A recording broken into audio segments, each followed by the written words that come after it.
Hello. The sexual abuse of children online is a growing and serious problem around the world. But even by the standards of recent cases, this one is truly shocking. A 42-year-old Australian man in Queensland has allegedly pretended on social media to be the singer Justin Bieber to solicit indecent images of children. He's been charged with more than 900 child sex offences. From Brisbane, ABC News' Anna McDonald has this report. He's one of the world's biggest pop stars. Now on tour in Australia, Justin Bieber is performing to tens of thousands of adoring young fans. But his popularity has come at a cost. Police allege a Brisbane law professor has been posing as the singer online, communicating with his teenage fan base across the globe. He faces 931 charges, including rape, indecent treatment of children and making child exploitation material. It's incredibly easy these days for people to pose as, say, a celebrity or someone that they are not.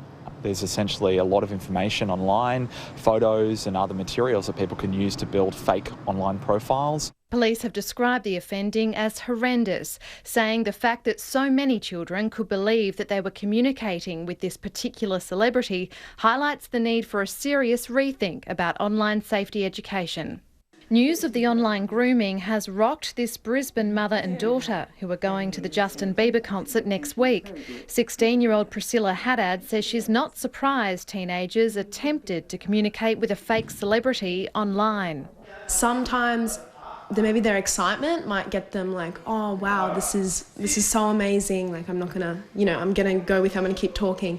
Her mother carries out regular spot checks on her daughter's social media accounts. It's my rules, it's my house, and there's a lot out there, and for me, I really, really want to be on top of it. If one of my children was to tell me that they were having a conversation with Justin Bieber online, I might question that and say, well, hang on, let me just have a look at that communication. Let's find out what's happening there. The man is already in custody on other charges and will reappear in court next month.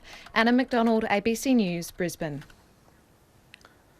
Well, let's join the BBC's Hal Griffith, who's in Sydney. Hal, do we know what led the police to this man? Well, we understand there was an international operation that involved police both in America, in Europe, in Germany, in the UK, and obviously here in Australia. Now, this man, as you heard in that report, was already in custody facing other child sex offences. But the officers then looked at his computer, and that's what revealed a cache, a huge amount, thousands of indecent images of children. And clearly then they learnt his modus operandi, how he procured these, solicited them from children, some under the age of 12, we understand, who all clearly believed that they were somehow communicating with the pop star Justin Bieber. So it seems that he used this lie time and time again internationally. 157 victims, possibly even more as the investigation continues. And he used that one key lie in order to ask them to do some terrible things and to entice them to give up these images. Parents, I guess, around the world are asking themselves what more can be done. I just wonder, in Australia, I guess people are asking themselves, for example, what happens at schools, what kind of help children are given to protect themselves from this kind of thing.